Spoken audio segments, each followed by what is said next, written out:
Ciao a tutti, benvenuti, welcome everyone. My name is Amaya Bañuelos Marco and I'm part of the Lago Film Fest team. We continue today with interviews to directors whose films are part of this year's edition. And today I'm very excited to be speaking to Anthony Ng, director of Jill Uncredited, which is screened as part of our new science competition program and is also nominated for the Lost Award, which is a very special award that Lago has for all things related to sound in films, not just soundtracks. This film is nominated for 2 awards, so it's quite a special screening. And the film had its world premiere at London Film Festival last year, and it was also shown as part of Berlin International Film Festival this year, where it was shown as part of the short film competition. Welcome, Anthony. Welcome to Lago Film Fest. How are you today? I'm good, thanks. Yeah, I'm very good. Really nice to have you here with us speaking about your film. So just before we start with some questions, I'm gonna remind people that the film screens at Lago Film Fest on Friday, the 21st of July at 11 o'clock at night. Thank you for joining us today. And your film is a fascinating study of the background artist or extra through the prolific career of a British beat player called Jill Golston. So using hundreds of clips from films and television programs in which Jill appeared, the film pays tribute to her work, but also to all of the people who act as figures in the background. So I wanted to start asking you, Anthony, what inspired you to make this film and what's the origin of the whole project? I mean, there's sort of 2 origins in a way, because I think the original origin was just the idea, which came first before the subject, and that was way back, maybe 8 years ago. I think I was like, oh, I've been working with doing essay films and collage films, and I kind of thought, wouldn't it be interesting to do something on a background actor? And basically almost abandoned the idea within a day of thinking of it, because it was just, it was kind of like, I mean, ideas come all the time and you kind of just discard them. But I thought, there's no way. How would you even go about that? Like they're uncredited by definition. And so I sort of just left it. And it was years later when I was, I think, sort of procrastinating on IMDb, and I came across, I was on an entry for a film from the 70s, and it said that there was someone uncredited, and there was a photo, and it wasn't actually Jill, it was someone else. But I clicked through, and then I found that it was a page full of uncredited roles, and that led me to a forum online where I found the people who were collecting this information, and they were basically hobbyists, film fans who had an interest in particularly British film. And yeah, they'd collected these filmographies for people, and it was through there that I found out about Jill, and they actually hadn't collected that much of hers, but she'd been spoken about as one of the most prolific. And so someone on that forum gave me her number, and I got in touch with her and met with her, and she gave me a list, like a physical list of almost 2,000 jobs that she'd worked across from like 1960 to the 2010s. And yeah, I didn't know what the plan was or exactly what the shape the project was going to take at that point, but she was very happy to be involved in whatever, and was very, just like very up for chatting. And then I did. Well, I mean, that more or less answers the question you asked, actually. It's very interesting that you mentioned that she had a list. Is that like she was kind of keeping notes of all of her appearances because she knew that no one was going to credit and that kind of record was going to get lost? I don't. No, I don't think so. I think her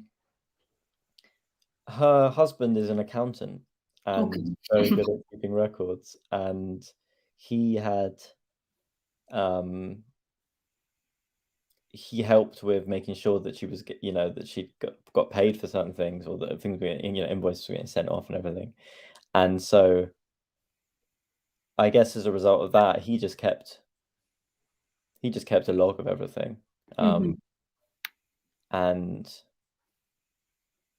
that was really the reason. It was incidental. She wouldn't have done that if it wasn't for her husband keeping that list. But the list was obviously amazing, and an amazing resource. It wouldn't have been able to make it without it. But the entries on it were just like the name and a date. And sometimes that name was a working title, and sometimes that name was one episode of a TV series, or it just said the TV series and it didn't say which episode and just the year. So there was still lots and lots of, beyond just even finding her in the footage, which was the longest part of this. Yeah, which actually really ties in with my next question, which was, yeah, I mean, it's absolutely amazing the amount of films that appear in this film, but also it's funny that at the end we actually realize that it's not so many.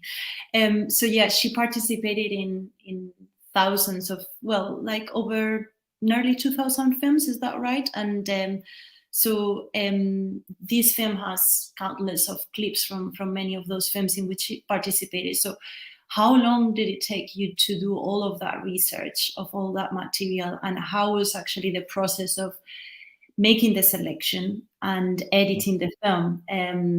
And when did you decide it was enough? Because obviously this film could have gone on longer or shorter. So what was your sort of decision making behind? Yeah, and Or I'm in many ways the worst person to have been given that list, because it was like it was always going to be, I was always going to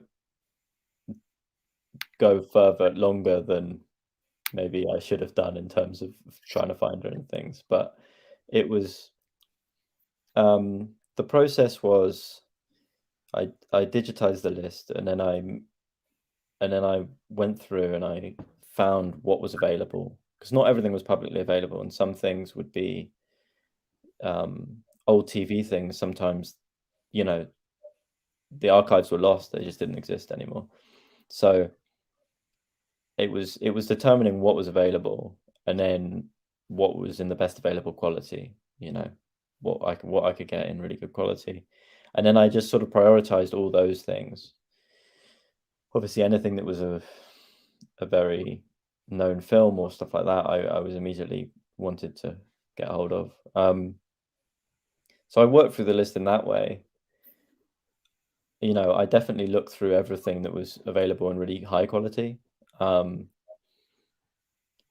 then I think it just hit a point where most of the things that were left were TV series, sort of, if it was still available, it'd be sort of fairly low quality TV series stuff. And I started, when you look through this much footage, you kind of get a sense of what you're likely to get something useful out of. Only a sense, because there are always surprises, and I could not predict. And that was also a very troubling thing, is that, you know, you would think you're done, and then you'd find something which would be like, oh, that's probably going in the film, actually. And that might be a significant part of the film. I didn't know, because I hadn't started editing the film. So the longer I went, the more I worried that, well, I hope there is a film here, because if there isn't, then what have I done this for? And then I got and then I started cutting. I put it all together. I sorted it into a searchable library, where I could find. I grouped things in terms of theme, or even closeness to the camera, all these things which I thought might be useful, because again, I didn't know exactly what structure it would take, although I was getting a bit of an idea because I was starting to interview her. And through interviews with her, I was I was starting to get a bit of a structure because of talking about her life and the things that were significant and the jobs she worked in relation to then being exposed to all this footage and responding to actually what her image was, portrayed throughout these years. So yeah, then I mean, it was my producers really that advised me to stop searching at a point when I'd started to put a rough cut together and it was shaping up, and I would sometimes go like, oh, maybe I need to look for more things, and they'd be like, I think you've got enough like material to work with. But I mean, yeah, it's tricky because there's a few shots in there that was quite last minute finds, that definitely overlapped with almost finishing the film and then finding her in something. And I really like those moments. So there's definitely, I think you have to make my peace with the fact that there's a lot of different versions this could be, and that's fine. Yeah, that's the beauty of the archive, right? Like the whole different paths that each can take. And actually, I was gonna ask you as well, like, do you have any limitations in terms of the finance? Because I'd imagine there's a lot of budget allocated to clearing the licenses for all these footage, or how did you go around that? Well, I mean, no, actually, there was no budget allocated to clearing the footage. There was budget allocated to legaling it, but essentially it's all cleared under fair dealing legislation, which I am not super good at talking about, just because my producers would be a bit better on this because they know the ins and outs in it a bit better. But we've cleared a lot of stuff we've worked on in the past in this way, and yeah, I mean it would not have been possible to clear it in a different way anyway. But also, I think it's entirely justified given the nature of the film. Yeah, it's super interesting. Like all of these. I mean, I could go on another interview about this. The fact that archive is so difficult to use, is so prohibitive, but then there's all of these films that never get to be seen because of these stupid restrictions. And then in cases like this, where you actually have a story as well that you want to highlight because it's been hidden by history, then it only comes down to if you have money to actually but I really do encourage anyone who wants to use publicly available archive. I mean, that's the main thing. Things that are available to the public on home media or have been publicly shown. I think there are a lot of filmmakers, documentary filmmakers especially, who needlessly license things, pay extraordinary amounts of money, things which actually they legally do not need to, if they talk to specialized lawyers who actually know this area of the law, because your average production lawyer will be far more wanting to play it safe and will have maybe a very, very basic understanding of these things, and would always suggest licensing. But if you pay a bit more for a specialized lawyer, they actually know the ins and outs of it and can support, and it would mean that it becomes much more accessible to doing these kind of projects. And I think it's a shame. I think a lot of people do stop, or interrupts the creative process of something they want to do because they believe that it's not something they can afford, or it's not within the constraints of the budget. But I think it's always worth looking into. Yeah, and I mean, you done a few shorts before this one, and there's one that is actually a fiction, but the other one is also like a collage or a super edit. So this is kind of your expertise and your interest. So I mean, I'm asking you if this is kind of obviously, you are young, a young filmmaker, so there's a long life ahead of you. But is this kind of your interest as a filmmaker to reuse, repurpose film and make new film out of existing footage? It's definitely, it's definitely where I've started and where my production team has started. I mean, I've produced a lot of films as well that that also do this, Mhm. and we sort of, my production team Loop have sort of feel like we're slightly carving in that kind of niche out for ourselves. But I think going forward, it's the sort of the ethos of that is still the same. The repurposing, the drawing from existing material. That's definitely a sort of cornerstone of our practice. But I think we are looking to expand it into other projects while still keeping a sort of a tie to these kind of, that we're always going to have a big attachment to archive because it's just it's it's a field that I feel like we Kind of brings it together. yeah. And in terms of the so obviously you said that the film is based on interviews with Jill Goldstone. At which point, was there at any point did you decide, like, did you think about having a voiceover with parts of the interview, or were you clear from the beginning that you wanted the images to speak from them for themselves, but sort of like guided through what Jill Goldstone had told you about? Yeah, no, honestly, I did think the interviews would be a part of it, and they are, but in a different way. Mhm.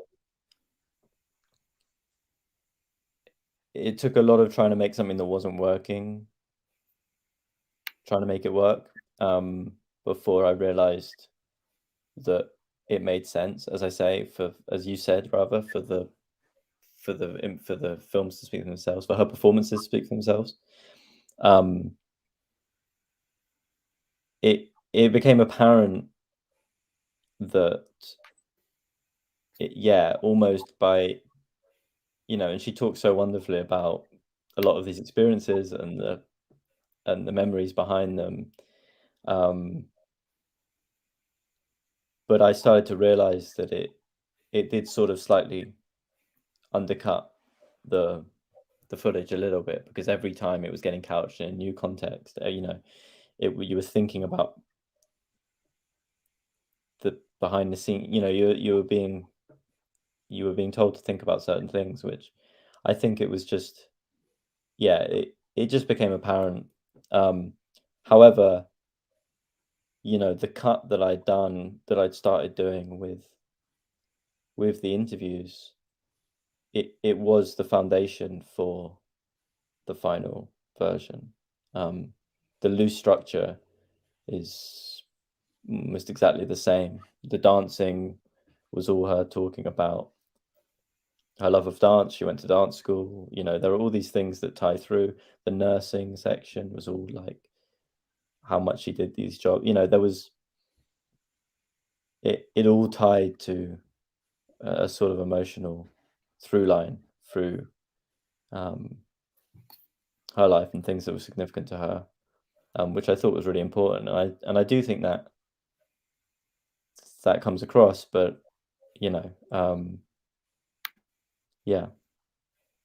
Yeah, it's a very interesting artistic decision, because maybe a voiceover would have been a bit more prescriptive in the way we actually experience this film. And as you said, I think there's obviously a more like sort of linear narrative you want to say about, the different themes.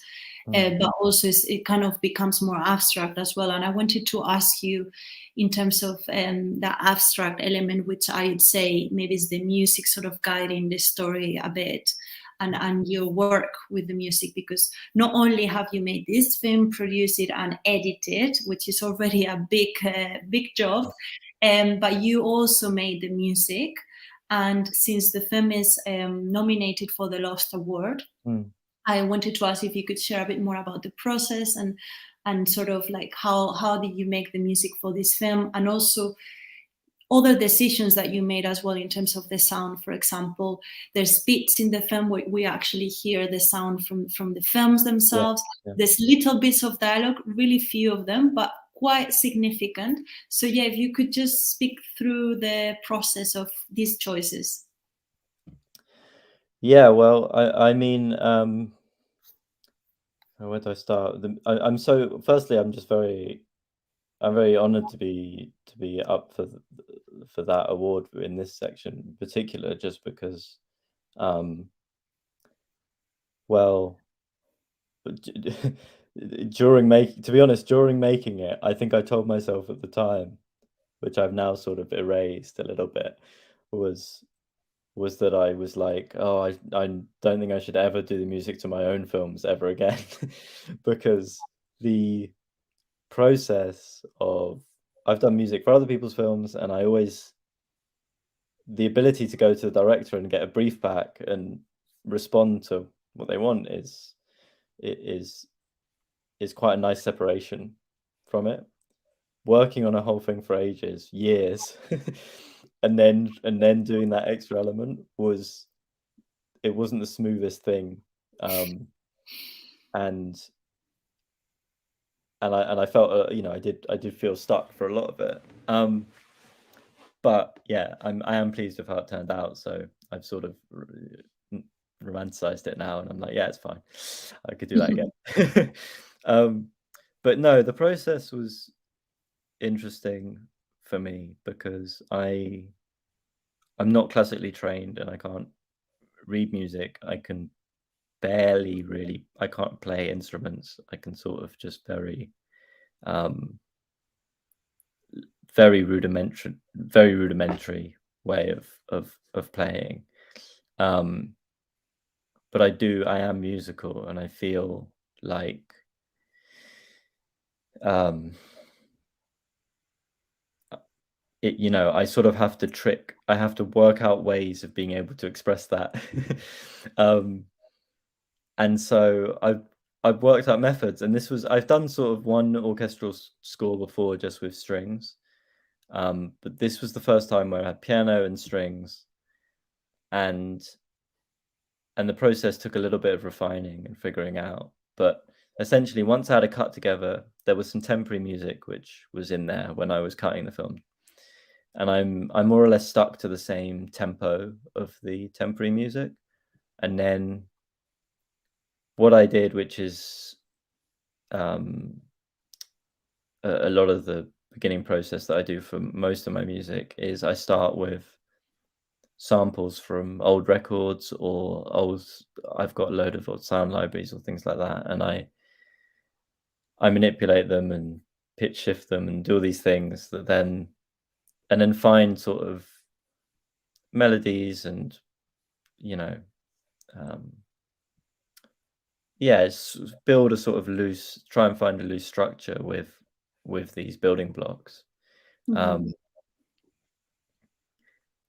And often these are bits of instrumental piano music or bits of instrumental string music, but just taking tiny snippets and maybe changing all the pitches across a keyboard and then playing that like an instrument. And so these ways of kind of unconventional ways of doing things, because if I was doing it straight like an instrument, it would just be very, as I say, rudimentary. So then I layer it, and I use maybe software instruments, and this was maybe quite new for me to use doing it this way, where it would just be like playing a piano, but I would loop it over, so I would overdub it, so that it meant that I could just do a key at a time or a couple of keys at a time, and then play again and again and again until it built up this layered thing, which you can really hear, I think, in the first track, which is this kind of layered piano that sort of changes subtly all the way through, and that's just like me just going through loops and playing and doing these slight changes. That was the broad process for all three tracks and all three pieces of music that are in the film. And then the final process is to go to go somewhere that can orchestrate it and perform and record it. And so I had all these demos, and then I sent them audio stems of everything and as much data as I could, but I couldn't tell them what the notes were, so they had to listen to the individual stems, and sometimes I think orchestrate it by ear. But I was astonished by the timing, and everything is exactly how I did it. Even the velocities and everything are really pretty sound like quite correct. It's just live. You just hear the liveness. So it was really, really satisfying getting that back after sending the demos. So that was the music, and the sound design was by a guy called Tom Jenkins, who's incredible. I did very basic simulations of what you hear in the final film, just in the edit. It gave it gave an indication of what I was going for, and then we worked together and discussed kind of the logic of it a bit more, the ins and outs. And the logic is a bit, it's not completely concrete, but like I think I wanted this feeling of, like at the beginning, of this being this archive space that's not totally sort of defined. I think what's interesting is some people, that sound, that clunk and that click, is that people have different interpretations of it. Some people and just assume that that is that sound, or they'll say, oh, it's the sound of a projector clicking. I don't know exactly what that is, or the sound of a beta tape, or people will have theories. But I think that that's good, because I like the idea that it projects a kind of just a feeling of something. And then I suppose the idea was that the footage would then start to take control of it, and so that the music helped with that, to bring that emotively along. And then it would sort of it would be this back and forth between this kind of clinical archive space and the human aspect, I think, of Jill. And I think the dance between those two is a big part of the film. And then it was really, in terms of hearing the sound from some of the clips, some of it was very obvious from the beginning. The bits of sound that you really properly hear, I think are nice just to punctuate or to give like a sense of atmosphere. But I think that what was interesting in the sound mix was making the decision of some of those films that in my edit I had on mute to have just really low volume. And I think the rationale for some of those moments, like there's a bit where she's on the phone in the background. And you can hear them talking at the front at this low volume. I really like the idea that kind of level of them talking, it was almost like what she would be hearing from the point where she was in that shot, in the background. So they're backgrounded and you can hear their voices in a low level, but so there were kind of decisions like this which played into the sound, which I thought was quite interesting, sort of philosophically, to work out what made sense in your head, and then sometimes what just felt right. Yeah. And there's also some winks, like at the end, when there's like this character saying, oh, you will see lots of familiar faces. And it's quite nice that we hear that at that point, because we already seen Jill so many times that she's become so familiar to us. So it's kind of like a really nice moment to have that little bit of dialogue. So I think that was quite interesting about the film. The work you do with the sound and the music as well, as you said, like there's more clinical and then more melodic and more emotional. And I think that also sort of reminds us of the power of music in film. That is such an important part of film. It really is part of the storytelling process. So I don't know if you want to say anything else about the sound, or no, I don't you think covered all grounds. And Yeah, so you mentioned that you work in a production company called Loop, and you produce and are interested in sort of repurposing, reusing archive film is something that you do at this production company. Are you do you have any projects coming up, or do you also work individually, separately from Loop? What are your next projects? Yeah, so yeah, we do have some projects coming up. I'm producing a documentary at the moment about about the sort of true crime boom, sort of yeah, which is very interesting. And we're shooting this actually,